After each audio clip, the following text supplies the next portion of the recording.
안녕하세요. 이번 시간에는 3장의 두 번째 시간으로 과도응답의 해석에 대해서 설명을 드리겠습니다. 자, 이번 파트 내용은 우리 회로 9장 과도현상과 같은 개념인데요. 회로에서는 미분 방정식을 통해 과도회를 산출했다라고 하게 되면, 자, 이번 단원에서는 전달함수와 라플라스 역변화, 다시 말해 응답을 통해서 과도회를 산출해보자, 이런 얘기예요. 자, 그러면 선형 1개 미분 방정식에 해당하는 1차 지연 요소부터 설명을 드려보도록 하겠습니다. 자, 우리 앞에서도 얘기했지만 1차 지연 요소에 따른 회로는 뭐가 있었습니까? RL 직렬 또는 RC 직렬 회로가 대표적이다 라고 얘기했어요.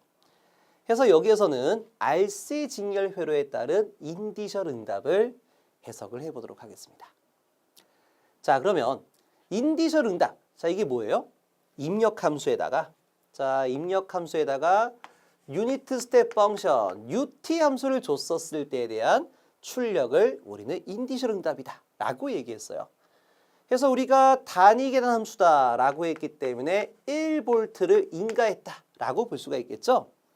그렇다면 우리 회로 이론에서 어떻게 썼습니까? 자, 회로 이론에서 RC 직렬 회로에 콘덴서의 단자 전압을 산출하게 되면, 자, 먼저 시간 이용초에서 스위치를 투입하게 되면 전류가 흐름에 따라 콘덴서에는 전하가 축적되게 될 것이고, 전하가 쌓여지는 것만큼 콘덴서 단자 전압은 0부터 정상값까지, 0부터 정상값까지 서서히 상승하겠죠. 자, 그럼 그래프로 표현하게 되면 이와 같이 나타낼 수가 있습니다. 자, 그러면 제가 1번 그래프에 따른 함수 형태는 상수 K 가로 열고 1-2의 PT꼴이다 라고 표현했어요. 자, 여기서 K 값은 뭡니까? 입력전압이 되는 겁니다. 자, 현재 입력전압이 1V가 되겠죠? 따라서 여기는 입력전압 EI가 되는데 얘를 1로서 우리가 생략하자 이런 얘기예요. 자, 다음으로 특성근입니다. 자, 특성근. RC 직렬 회로의 특성근은 한번 써볼까요? 특성근은 마이너스 RC분의 1이 되겠죠?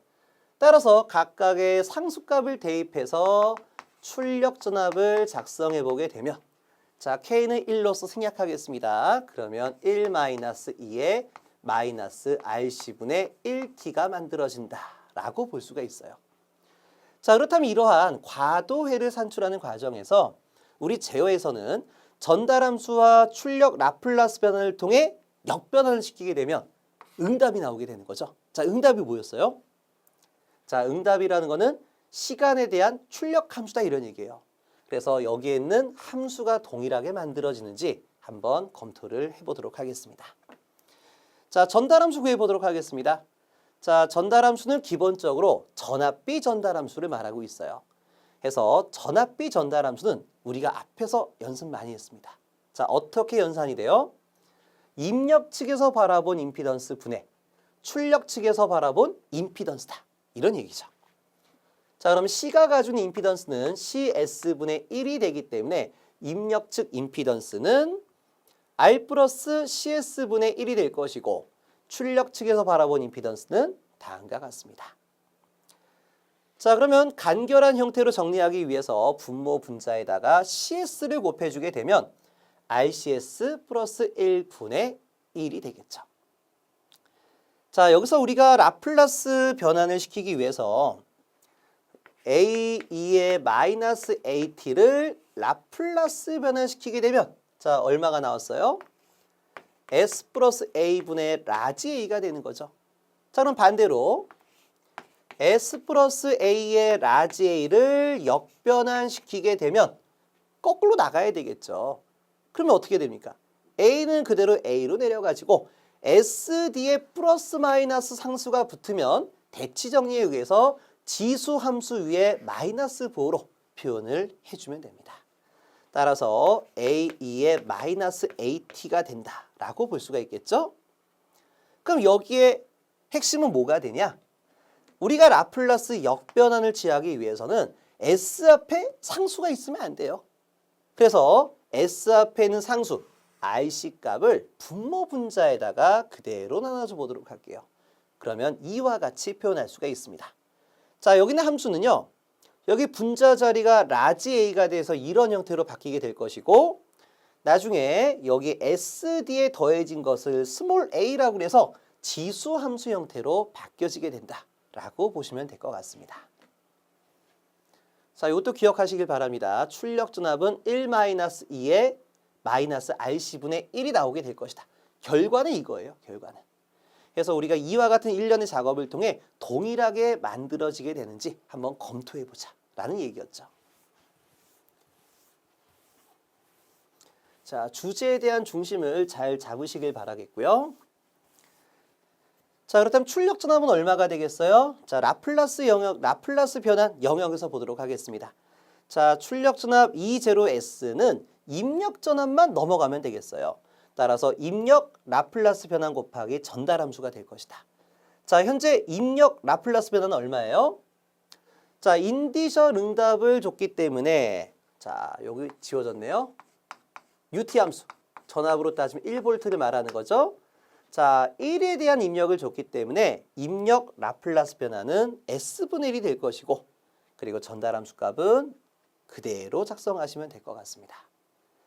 자, 그럼 여기까지가 출력에 대한 라플라스 변환이에요. 자, 그러면 응답을 구하기 위해서 다시 말해 시간의 함수에 대한 출력값을 구하기 위해선 이 식을 라플라스 역변환만 취하면 되는 거죠. 해서 회로에서 배웠던 부분 분수 전개법을 통해 역변환을 실시해 보도록 하겠습니다. 자, 부분 분수 전개법이요. 그러면은 A분의 A가 될 것이고, 자, 미지수 A가 되겠죠? 그리고 이 블럭, 자, 이 블럭분의 B가 될 것이다. 자, 그럼 이를 라플라스 역변환 취하게 되면, 자, S분의 A는 A가 될 것이고, 자, 이거는 B가 내려가서 작성을 하고, SD에 붙어있는 상수는 2의 지수 함수 형태로 가져갑니다. 단 부호가 어떻게 된다? 부호가 바뀌게 될 것이다. 자, 그럼 여기서 A 값을 구하기 위한 조건이 뭐가 있었습니까? 자, 여기와 같은 공식이 나와 있는데요. 자, 이 공식은 자, E0S라는 게 이 부분을 말하는 거예요. 이 부분. 자, 그래서 E0S에다가 S 밑에 있는 S를 곱한 상태에서 여기가 0이 되기 위한 조건을 부여하는 거예요. 다시 말해 저희가 어떻게 외웠었어요? 회로에서. 자, 우리가 어차피 A를 구하기 위한 조건이니까 미지수 B가 제거되는 조건으로 해석하자라고 얘기했어요. 그럼 자, 여기가 제로가 되기 위해선 양변에 뭐를 곱하는 것이다? A 밑에 있는 S를 곱하는 것이다. 그러니까 여기 SS 지워지면 A만 남는 거죠. 그리고 여기에 S를 곱해주게 되면 여기 S 플러스 RC분의 1, 전체분의 RC분의 1이 만들어진다 이런 얘기예요. 그럼 여기서 B가 0이 되려면 이 S가 제로가 돼야 돼요. 따라서 S를 얼마로 보내줘야 된다? 0으로 보내줘야 된다. 이렇게 했습니다. A 밑이 0이 되기 위한 조건을 여기다 부여해라. 그럼 S 대신 0을 대입하니까 이 그룹 길이가 서로 약분이 돼서 1이 나오는 것을 알 수가 있었다라고 얘기했습니다. 자, 한 번 더 볼까요? 자, 여기 지우고. 근데 이건 이미 벌써 우리 회로 이론 10장 라플라스 변환에서 많이 연습했었죠. 그래서 이 부분이 이해가 안 된다라고 하게 되면 라플라스 변환을 다시 한번 공부하고 보시길 바라겠습니다. 자, B를 구하기 위한 조건은 뭐였냐? 자, E0S 여기다가 B 밑에 이거를 곱해준 거예요. 다시 말해 뭐냐면 내가 B를 구하기 위해서는 이 블럭, 요 블럭에다 모두 뭐를 곱한다? 곱하기 S 플러스 RC분의 1을 여기다가도 자, 저기다가도 S 플러스 RC분의 1을 곱해줘야 한다 이런 얘기예요. 그러니까 E0S에다가 요거를 곱해줘야 한다 이런 얘기죠. 그럼 여기 이게 지워질 거예요. 그럼 B는 얼마다라고 하는데 A가 제거되기 위한 조건은 뭐예요? 여기가 0이 돼야 돼요. 얘가 0이 되려면 이 값, 곱해준 이 값이 0이 되기 위한 조건으로 S를 보내줘야 되겠죠. 그래서 어떻게 했다? 리미트 S를 마이너스 RC분의 1로 보내줘라 라고 표현할 수가 있겠습니다. 자, 그래서 우리가 어떻게 했었어요? 자, B를 구하기 위해선 어차피 A가 제거될 것이다. A가 제거가 되니까 S 플러스 RC분의 1끼리가 서로 지워지게 되면서 남는 거는 S분의 RC분의 1이 될 것이고, 그리고 A가 제거되기 위한 조건은 B 밑이 0이 돼야 된다. B 밑이 0이 돼야 된다. 해서 대입하니까 마이너스 1 나오는 거예요. 그러면 미지수 A의 1을, 미지수 B의 마이너스 1을 대입하게 되면 얼마가 만들어져요? 자, 우리가 아까 얘기 드렸던 1-2의 마이너스 RC분의 1t가 만들어진다는 얘기예요. 그래서 우리가 어떠한 수학적 해석을 하기 위해서는 미분을 해서 풀이할 수도 있고, 지금과 같이 전달함수에 따른 응답을 통해서도 과도해를 산출할 수가 있었다라고 보시면 좋을 것 같아요. 자, 그리고 여기서 추가적으로 전달함수 값이 얼마였어요? 전달함수는 S 플러스 RC분의 1 전체분의 RC분의 1이었다라고 얘기했어요. 자, 그렇다면 우리가 이 부분 다시 한번 쓸까요? P 이코르 마이너스 RC분의 1. 이걸 우린 뭐라고 그랬어요? 특성근이다 라고 했어요. 그렇다면 특성근을 구하기 위한 방정식을 우린 특성 방정식이다 라고 표현할 수가 있겠죠? 그렇다면 여기 전달함수에서 전달함수 분모에 0을 두게 되면 이때 S가 얼마가 되겠어요? 마이너스 RC분의 1이 되겠죠? 따라서 전달함수 분모를 0으로 둔 방정식을 특성을 구하기 위한 방정식이니까 앞으로 특성 방정식이다 라고 표현을 해보도록 하겠습니다. 자, 이건 우리가 앞으로 계속 나오는 모든 단원에서 사용되는 부분이니까 반드시 기억하시길 바라겠어요. 전달함수의 분모를 0으로 둔 방정식을 뭐라고 하죠? 특성 방정식이다 라고 표현을 해보도록 하겠습니다.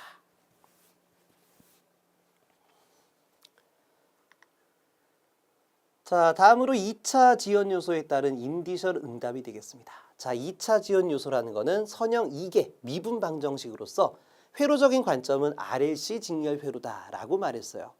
근데 선형 2개 미분 방정식 말만 들어도 어렵죠? 그래서 여기 있는 내용은 저희가 딥하게 들어가는 것이 아니라 시험에 나오는 부분만 추려서 바라본다라고 보시면 좋을 것 같아요. 자, 우리가 2차 지연 요소에 따른 과도 응답 곡선은요, 이와 같이 진동에 대한 파형이 만들어진다라고 얘기했어요.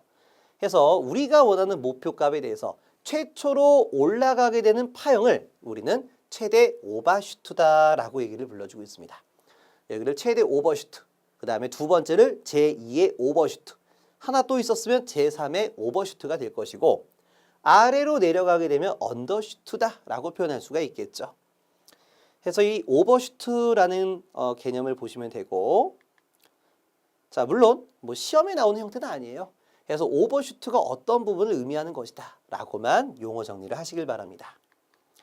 자, 다음이요. 딜레이 타임, 지연 시간이 나와 있어요. 지연 시간이라는 거는 내가 원하는 목표값, 자, 목표값을 다른 말로 정상값, 최종값 이렇게 말했었죠. 그래서 이런 목표값의 50%에 도달하는 데 걸리는 시간을 말하게 될 것이다. 자, 여기가 목표값이 되게 되면 여기에 50%까지, 자, 50%까지 걸리는 데 시간을 우리는 딜레이 타임, 지연 시간이다 라고 표현하고 있고요. 자, 라이즈 타임, 상승 시간이 나와 있어요. 상승 시간은 목표값의 10%에서 90%까지 도달하는 데 걸리는 시간이다. 자, 10%에서 90%까지 도달하는 데 걸리는 시간을 라이즈 타임, 상승 시간이다 라고 표현하고 있습니다. 자, 여기는 숫자 기억하십시오. 50%까지 도달하는 시간을 지연 시간, 10에서 90%까지 상승하는 데 걸리는 시간이 상승 시간이다. 이런 얘기예요. 자, 다음에 정정 시간이 나와 있는데요. 이건 크게 중요한 건 아니에요. 우리가 모든 에너지가 이런 진동을 가지고 있기 때문에 내가 원하는 목표값에 정확하게 도달할 수는 없다 이런 얘기예요. 그래서 어느 정도까지 이제 오차가 발생하는데 정상이라고 하는 거는 어느 오차까지 허용하게 될 것이냐. 자, 그래서 정상에 대한 허용 범위는요. 최종 목표값의 플러스 마이너스 5에서 2% 정도가 될 것이다. 이렇게 참고를 해주시길 바랍니다. 자, 쉽게 말해서 우리가 사용하는 단상교류 전압은 몇 볼트예요? 자, 단상교류 전압은 220볼트가 돼요. 근데 모든 전자제품 또는 전기 제품을 보시다 보면 전격 전압이 220이다 라고 안 되어 있어요. 몇 볼트라고 되어 있느냐? 210에서 230볼트다 라고 표현하게 되는 거예요. 자, 이렇게 만들어진 이유가 바로 뭐냐? 여기 나와 있는 허용폭까지가 우리가 목표값이다, 정상값이다 라고 판단하고 있기 때문에 210에서 230볼트 정도다 라고 얘기할 수가 있겠습니다.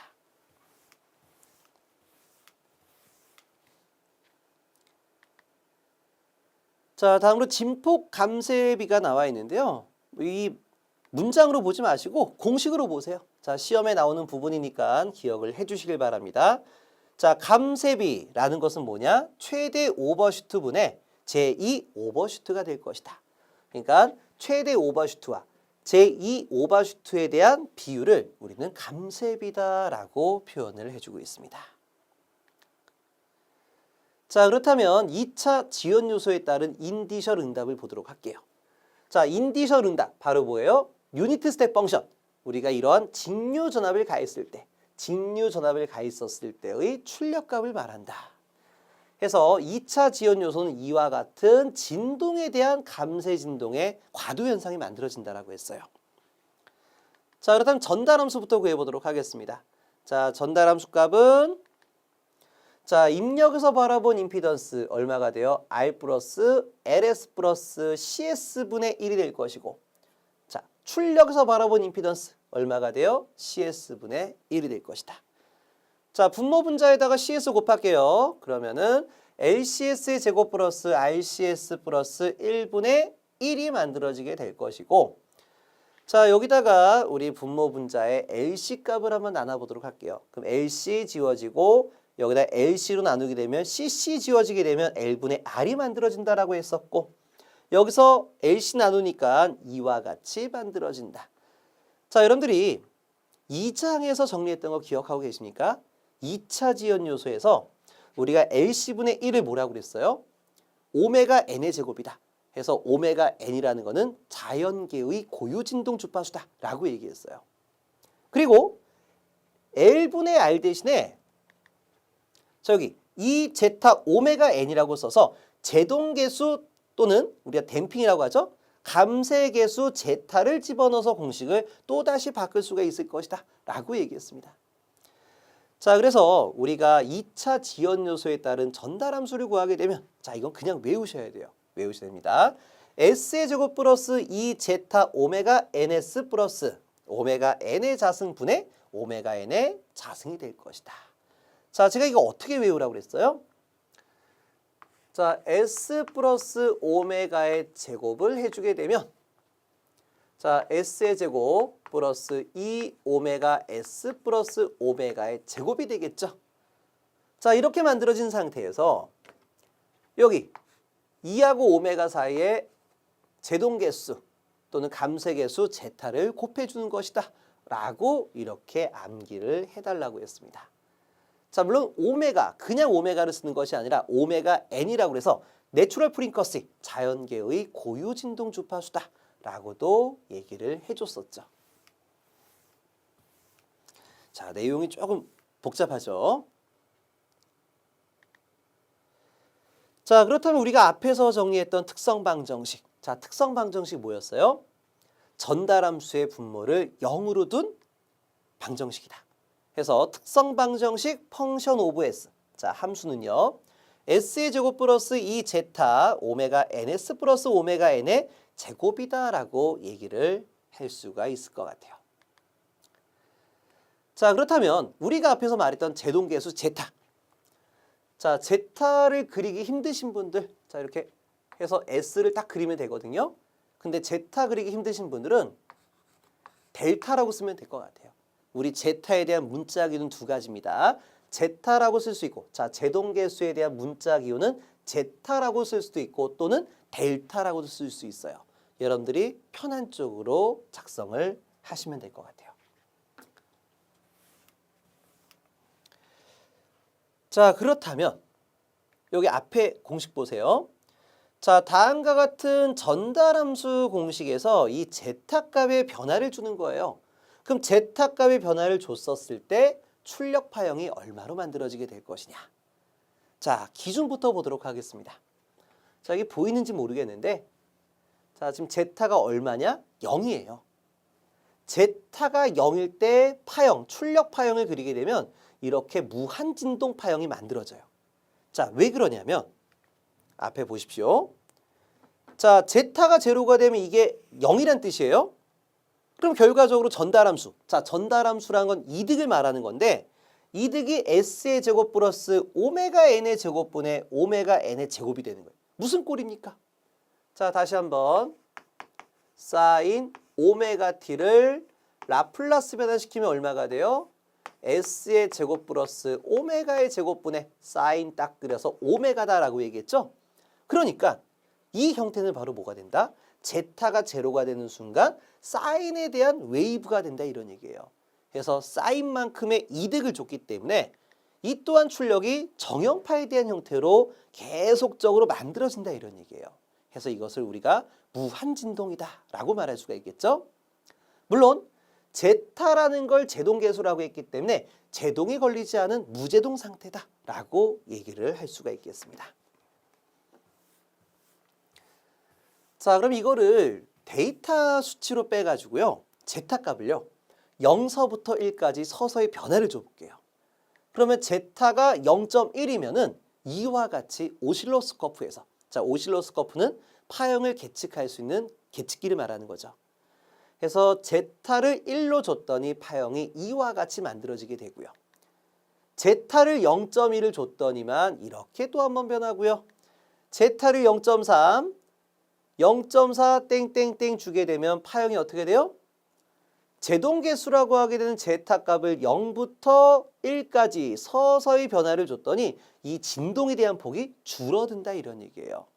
자, 오버슈트가 줄어든다 라고 말할 수가 있어요. 자, 그러다가 제타가 1입니다. 제타를 1로 줬더니 더 이상의 진동이 발생하지가 않아요. 그러다가 제타 값이 2까지 들어가게 되면, 자, 이건 제타가 1일 때 파형이고요. 제타가 2일 때 파형은 이렇게 되는 거예요. 그러니까 진동 자체가 완전히 사라지게 되는데 뭐가 커진 겁니까? 과도 시간이 길어지게 되는 거예요. 다시 말해 응답 속도가 느려진다라고 말할 수가 있겠습니다.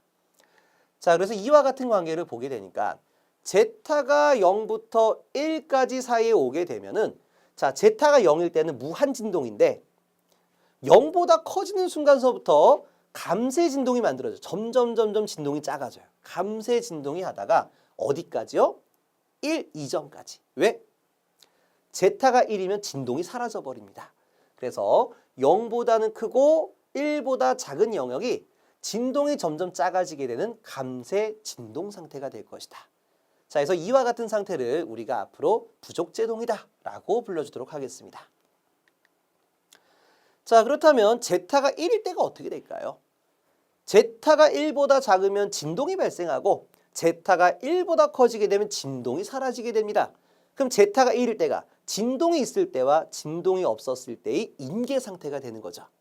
그래서 우리가 제타가 1일 때를 임계제동이다 라고 표현하고, 자, 제타가 1보다 커지게 되면 진동은 사라지긴 하겠지만, 자, 진동은 사라지지만 과도 시간이 길어져요. 과도 시간이. 그 말은 뭐예요? 응답 속도가 느리다. 품질이 그렇게 좋지 않다 이렇게 말할 수가 있어요. 그래서 제동이 많이 걸렸다. 그래서 과제동 상태다라고 표현을 할 수가 있겠습니다. 자, 제타가 0이 되면 제동이 안 걸렸기 때문에 무한 진동 상태가 만들어지게 되고 이것을 우리가 완전 진동 상태다라고도 표현해주고 있어요. 자, 그럼 수학적 개념에서 0보다 작아지면 어떻게 돼요? 자, 0을 기점으로 제동계수가 커지게 되면 진동이 점점 작아져요. 진동이 점점 작아지게 돼요. 이게 진동이. 그럼 반대로 0보다 작아지게 되면요. 개념적으로 진동이 점점 커지는 거 아니냐 해서 발산이다 또는 제동이 마이너스로 V의 제동이 걸렸을 것이다 라고 해석하고 있습니다. 그러니까 진동이 점점 커지게 되는 상태가 될 것이다. 이렇게 볼 수가 있어요. 자, 그렇다면 우리가 방금 말했던 이런 진동에 대한 관계를 수학적으로 한번 접근해 보자. 자, 그렇다면 2차 지연 요소에 따른 특성근부터 보도록 하겠습니다. 자, 우리 2차 지연 요소의 특성 방정식 다음과 같다라고 돼 있죠. 그래서 2차 방정식이 되는 것만큼 특성근은 2개가 만들어지게 될 것이다 라고 얘기할 수가 있어요. 자, 그럼 다음과 같은 방정식에서 근의 공식을 통해 특성근을 만들어 보도록 하겠습니다. 자, 근의 공식 어떻게 됩니까? 자, 우리가 여기가 A, 여기가 B, 그러니까 여기가 A, 여기가 B, 여기가 C라고 하게 되면 자, 기억나시죠? 근의 공식은 2A분의 마이너스 B 플러스 마이너스 루트 B 자승 마이너스 4AC가 되는데 자, 우리는 이러한 공식을 제1 근의 공식이라고 할게요. 근데 우리는 1 근의 공식보다는 연산의 편의성을 위해서 제2 근의 공식을 많이 사용하고 있어요. 자, 여기서 B'이라는 거는 2분의 B를 의미하고 있습니다. 자, 이 공식 중요하니까 제2 근의 공식. 자, 오래돼서 다 잊어버렸겠지만 반드시 기억을 해주시길 바라겠어요. 자, 그렇다면 특성 방정식에 따른 특성은 구해보도록 할게요. 현재 A값이 얼마예요? A값이 없어요. 1입니다. 1. 그렇다면 B와 C값을 이용해서 분자값만 구하면 된다. 자, 그럼 마이너스 B'이에요. 마이너스 B'. B'이라는 거는 B 나누기 2가 되겠죠. 그럼 여기 2를 빼고 보게 되면 제타 오메가 n이 됩니다. 제타 오메가 n. 앞에 마이너스 값은 살아있어요. 자, 근데 제가 약간의 주의를 드리긴 하는데 자, 이 과도현상 해석은 우리 회로 이론과 마찬가지예요. 회로에서 이런 과도현상에 대한 증명을 쫙 한다라고 해서 시험 문제를 풀 수 있었어요? 없었어요? 없었습니다. 상당히 내용이 복잡해요. 그래서 이런 과도적인 해석은 그냥 내용이 이렇게 흘러가는 것이다 해서 이렇게 결과값이 나온다라는 흐름만 보시도록 하고 정작 시험을 보기 위해서는 서머리, 요점 정리만이 필요하다 이런 얘기예요. 그래서 우리가 구하고자 하는 요점 정리, 그러니까 요겁니다. 이게 다 필요 없어요, 사실은. 다 필요 없고 요것만 기억하시면 되는 거예요. 그러니까 우리가 2차 지연 요소에 따른 응답을 보시게 되면 제동계수에 대한 범위에 따라 파형의 모양이 달라진다 이런 얘기예요. 그래서 요것만 기억하시게 되면 이번 단원의 한 70%는 끝났다라고 볼 수가 있어요. 나머지는 그냥 주변 내용이에요. 모르셔도 상관이 없습니다. 그래서 딱 중요한 부분만 여러분들한테 체크해서 알려드리도록 할게요. 자, 먼저 특성 방정식은 무조건 외우셔야 돼요. 나중에 어떤 회로에 대해서, 제어 회로에 대해서 안정도를 판정하기 위해서는 2차 지연 요소에 따른 특성 방정식을 무조건 외우고 있어야 한다 이런 얘기예요. 그래서 반드시 기억을 해주셔야 되고 그리고 근의 공식, 우리가 특성 방정식에 따라 특성근을 구하기 위해서는 근의 공식을 알고 있어야 되겠죠? 물론 여기에 관련된 문제는 그렇게 많이 나오지는 않지만 기억을 해줬으면 좋겠습니다.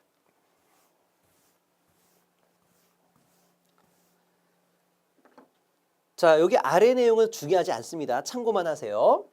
자, 그러면 특성근 구하게 되면 마이너스 B' 여기 항을 2로 나누게 되니까 마이너스 제타 오메가 n이 될 것이고 플러스 마이너스 B'의 제곱 요거의 제곱이니까 제타 오메가 n의 전체 제곱이 되고 빼기 A값이 1이죠. A값이 1이니까 오메가 n의 제곱을 그대로 넣으면 될 것 같습니다. 자, 여기서 제곱 풀어주고요. 그리고 마이너스 오메가 n의 제곱으로 묶어줄게요.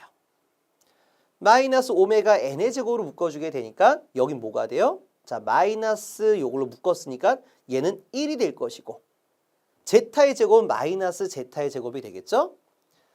자, 이렇게 정리를 한 상태에서 루트 마이너스 1이 얼마예요? 루트 마이너스 1은 허수 j가 되는 거죠. 자, 허수 j가 되고 오메가 n의 제곱은 그냥 오메가 n으로 빼낼 수가 있을 것 같아요. 자, 그렇다면 여기에 있는 실수부의 실수부에 대한 크기를 우리가 알파라고 하고 허수부에 대한 크기를 베타라고 표현해 보도록 하겠습니다. 자, 그러다 보니까 우리가 2차 방정식에 따른 특성근은 두 개의 근이 만들어져요. 자, 그러다 보니까 실수를 중심으로, 자, 실수축을 기준으로 우리가 플러스 마이너스 허수의 값을 갖게 될 것이다. 다시 말해 2차 지연 요소에 따른 특성근을 표현하게 되면은요, 이렇게 실수에 대해서 대칭인 관계로 표현할 수가 있다. 여기가 마이너스 알파가 될 것이고, 여기가 플러스 J 베타, 여기가 마이너스 J 베타에 대해서 실수에 대칭하는 특성근을 구할 수가 있다. 이런 얘기예요.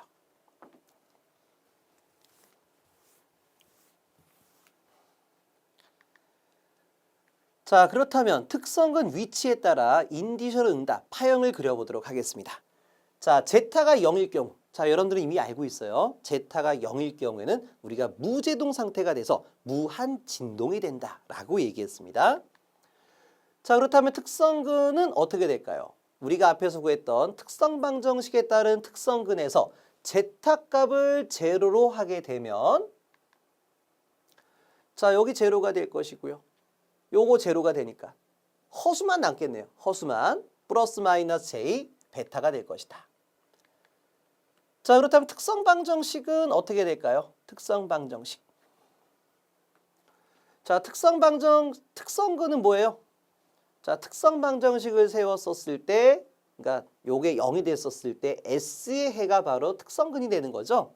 그래서 여기 나와 있는 특성근의 부호를 바꿔 쓰는 거예요. 이게 플러스였다면 S 뒤에다가 마이너스 A 베타라고 쓰게 되고, 마이너스 A 베타라고 하게 되면 S 쓰고 부호 바꿔서 플러스 J 베타가 돼야 돼요. 왜 그러냐? 얘가 0이 되려면 이 S 값은 이거의 반대 부호가 되겠죠. 그래서 마이너스 J 베타가 되고, 여기는 플러스 J 베타의 답이 나오게 될 것이다. 따라서 뭐다? 이런 식으로 표현이 돼 있으면 가로가 2개 이코르 0이 되는데, S 쓰고 난 다음에 플러스 J 베타면 마이너스 J 베타를, 마이너스 J 베타면 플러스 J 베타라고 해야 우리가 식을 만들어낼 수 있다, 이런 얘기예요.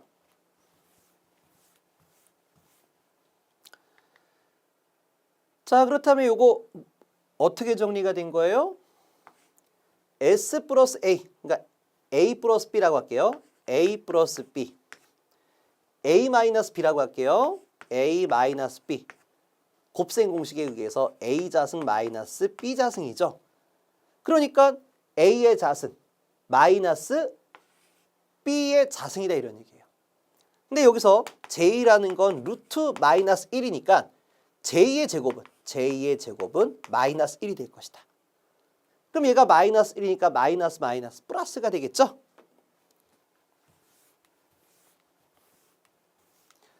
자, 그래서 S의 제곱 플러스 베타의 제곱 이퀄은 제로가 되고요. 그렇다면 출력전압은 얼마가 될 것이냐?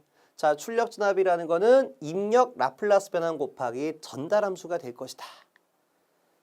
그렇다면 입력 라플라스 변환 곱하기 전달함수 값은 얼마가 될 것이냐면, 자, 우리가 앞에서 뭐라 그랬었어요? 특성방정식이라는 거는 전달함수의 분모를 0으로 둔 방정식이죠. 그러니까 얘를 전달함수의 분모로 두고 분자 자리에 상수를 그냥 집어넣으면 됩니다. 아직은 그 크기를 모르겠죠. 그래서 상수 K를 집어넣으면 될 것 같아요. 자, 그렇다면 이제 우리가 인디셜 응답이라고 했으니까 입력은 S분의 1로 바뀌어지겠죠. 그러면 S분의 1하고 이렇게 곱해주면 될 것 같습니다. 자, 그렇다면 이거를 다시 한번 라플라스 역변환을 취하게 되면은 부분 분수 전개법으로 가져가게 될 것 같아요. 그래서 요거는 그대로 쓰게 되고요. 자, 얘가 사인 함수가 되기 위해서는 베타가 와야 되겠죠? 이렇게 베타요. 이렇게 와야 되겠죠? 그러면 다시 원함수의 모양을 갖기 위해서는 베타분의 B를 써줘야, 베타 지워져야 B가 들어가는 원함수가 만들어진다는 얘기입니다. 자, 그래서 인디셜 응답을 쓰게 되면 얘 얼마 나와요? 그렇죠. A가 만들어지게 될 것이고, 얘를 K라고 할게요. 이거 미지수 B 모르니까요. 그냥 K라고 쓰게 되고, 요건 뭐가 된다? 사인 베타 T가 되게 될 것이다. 이렇게 쓸 수가 있어요. 그러니까 결과적으로 파형이 어떤 형태가 된다? 사인에 대한 형태를 갖게 될 것이다. 자, 네. 의미가 없죠. 의미가 없습니다. 핵심만 가져갈게요. 우리가 제타가 제로가 되게 되면 특성근은 플러스 마이너스 j 베타밖에 없어요. 다시 말해 허수축에만 특성근이 만들어지게 됩니다. 그리고 인디 정답을 구해봤더니 파형이 뭐가 되더라? 사인 파형이 나온다. 무한진동 파형이 만들어진다. 이런 얘기예요. 자, 그래서 표현하게 되면은 특성근의 위치는 이와 같이 나타낼 수가 있어요. 자, 앞으로 특성근 값을 우리가 뭐라고 하냐? 극점이라고 하겠습니다. 자, 극점이 뭐였어요? 극점이라는 거는 전달함수의 극점이라는 거는 전달함수의 분모가 0이 되기 위한 방정식. 그러니까 요게 전달함수죠. 전달함수의 밑이 0이 되기 위한 S의 해가 바로 극점이에요. 근데 전달함수의 분모가 0이 되는 공식을 뭐라고 그랬어요? 특성근이라고 그랬어요. 특성근. 그래서 특성근 이코르 극점이다 라고 보시면 될 것 같아요. 다시 한번 정리합니다. 전달함수의 분모를 0으로 둔 방정식을 뭐라고 하죠? 특성 방정식이다. 자, 이렇게 0으로 두었을 때 S값을 구한 게 바로 무슨 근? 특성근이에요. 근데 우리가 회로에서 어떠한 함수가 무한대가 되기 위한 해를 어떠한 식이 무한대가 되기 위한 S의 해를 극점이라고 하자. 그럼 얘가 무한대가 되려면 어떠한 함수의 분모가 0이 돼야 되죠. 그럼 이 내용이 바로 뭐냐? 특성 방정식의 특성근 같다 이런 얘기예요. 그래서 앞으로 극점과 특성근이 같은 값이다 라고 생각하시길 바라겠고, 우리 회로에서도 얘기했었어요. 극점에 대한 심벌로 크로스 심벌을 사용한다. 그리고 0점에 대한 심벌은 동그라미 심벌을 사용한다 라고 얘기했죠. 그래서 이러한 약속에 의해서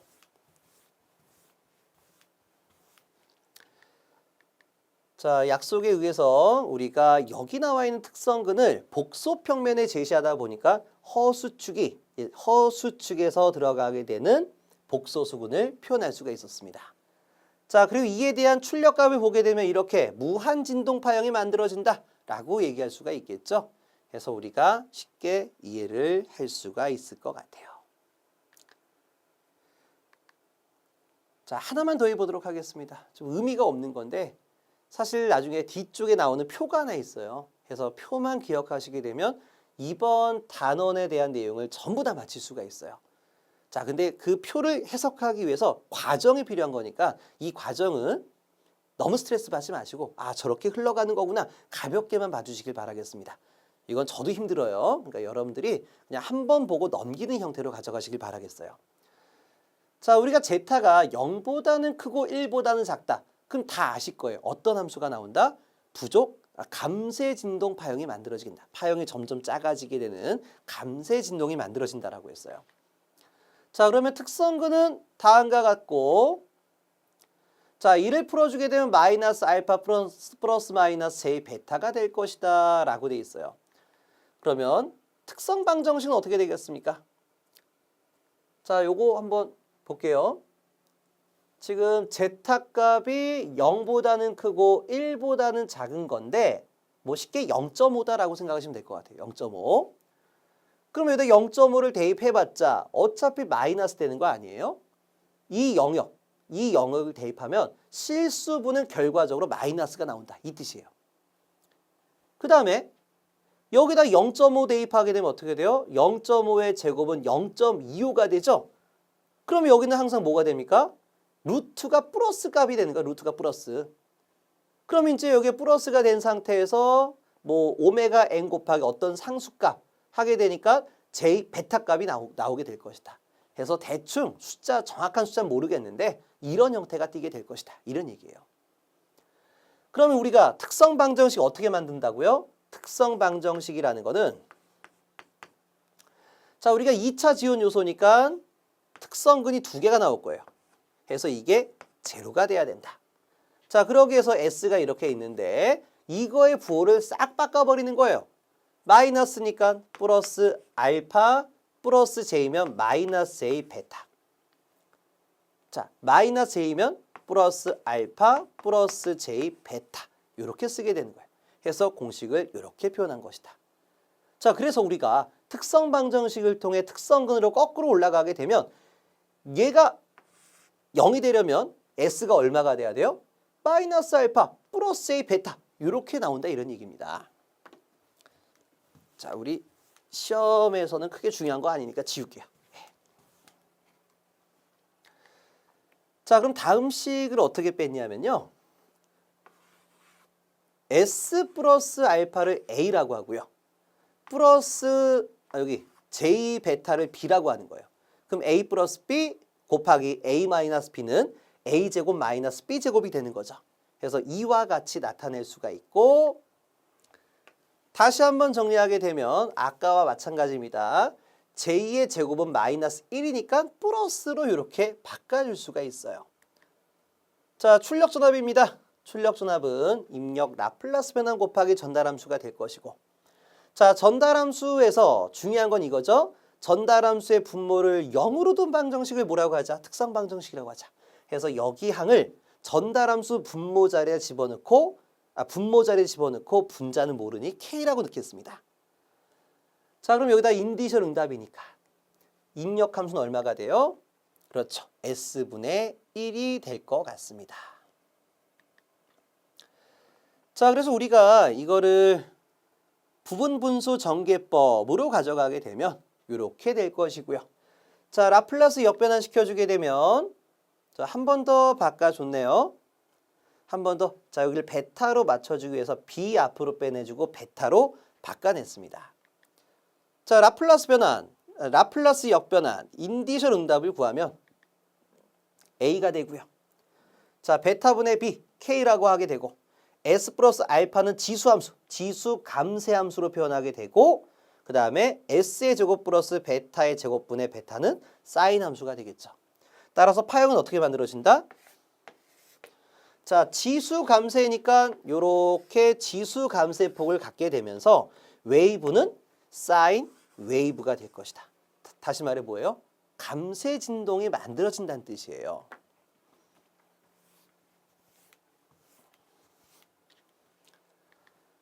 자, 그래서 인디셜 응답을 구해보게 되면은 이와 같이 작성이 됐었다. 특성근의 위치를 보게 되니까 음의 실수에 대해서 플러스 마이너스 J 베타 음의 실수에 대해서 공역, 복소수에 대한 형태가 만들어지게 되면 파형은 이렇게 감쇄 진동으로 만들어지게 된다라는 것을 알 수 있다는 얘기예요. 자, 이건 뭐 참고만 하세요. 참고만. 0보다 작아지게 되면 2의 플러스 알파 t 그러니까 지수 상승 K에서 지수 상승의 웨이브는 사인이다. 그러니까 발산이 된다는 얘기예요. 그래서 이러한 해석이 있는데 자, 이렇게 해석이 되는 게 있는데 어쨌든 간 제타가 0이 돼버리게 되면 어떻게 0보다 작아지게 되면 어떻게 돼요? 제타가 0보다 작아지게 되면 마이너스가 되게 되면 알파 값이 나오겠죠.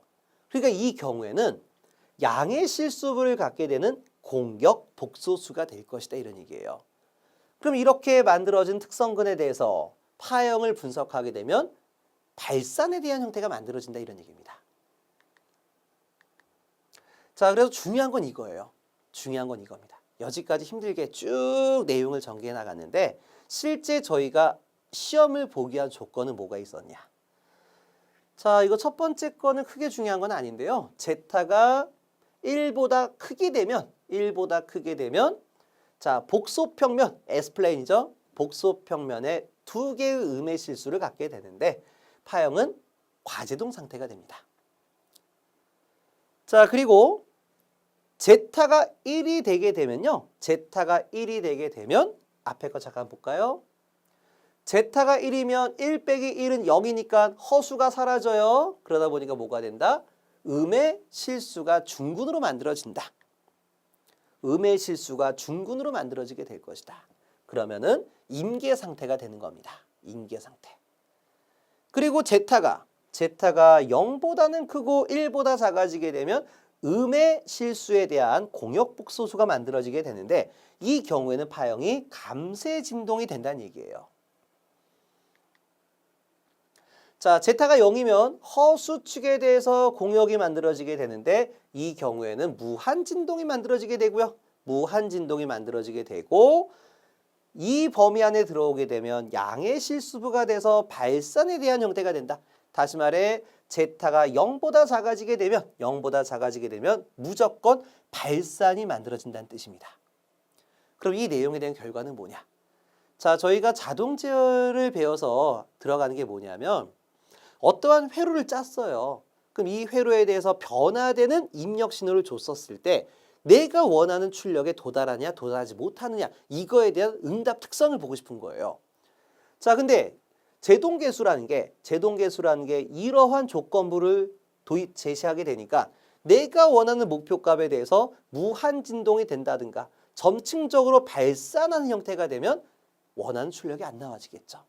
그래서 이러한 조건이 되게 되면 우리가 안전하지 못하다라고 얘기할 수가 있어요. 안전하지 못한 회로도가 될 것이다. 다시 말해 복소평면의 특성근의 위치로도 안정도 판별을 할 수가 있습니다. 복소평면의 허수축에 위치하거나 양의 실수부의 특성근이 오게 되면 무조건 불안정한 상태다라고 얘기할 수가 있고,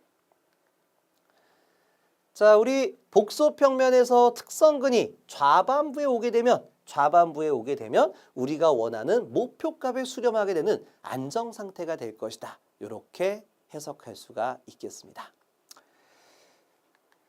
자, 내용은 여기까지가 되는데요. 자, 여러분들이 지금까지 보시면은 그럼 대체 이거를 가지고 공부를 어떻게 해야 되냐? 좀 깝깝한 마음이 들 수 있을 것 같아요. 물론 저도 내용 설명하면서 상당히 깝깝하다라고 동시에 똑같이 느꼈는데요. 자, 어차피 자격증 시험이라는 거는 학술을 파게 되게 되면 4년제 대학교에서 공부하는 내용의 분량만큼 똑같이 가져가야 돼요. 그러니까 한없이 내용이 늘어난다 이런 얘기입니다. 그래서 우리가 자격증 시험이라는 건 항상 시험은 뭐예요? 딱 목표값이 있는 거예요. 딱 범위라는 게 있는 겁니다. 그래서 기본적인 내용은 이와 같은데 실제 시험에 대한 감각은 각종 기출문제를 보면서 여러분들이 익숙해질 수밖에 없을 것 같아요. 자, 그러면 다음 시간에는요. 여기 과도응답에 관한 기출문제를 풀어보면서 감각을 키워보는 시간을 갖도록 하겠습니다. 수고 많으셨습니다.